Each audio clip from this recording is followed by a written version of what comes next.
Sibak naman sa trabaho ang security guard ng isang malaking shopping mall matapos kumalat ang video ng pagwasak niya at pagsipa sa isang batang babaeng nagbebenta ng sampagita sa labas ng establishmento.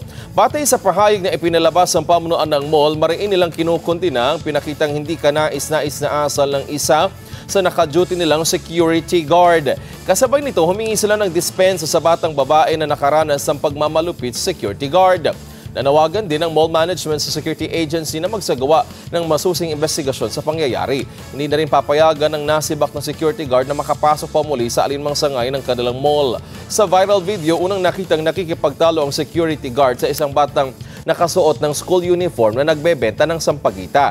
Maya-maya, nakitang hinablot ng security guard ang hawak nitong mga sampagita sa kawinasak. Gumanti naman ang pagpalo ng mga bulaklakang bata sa security guard.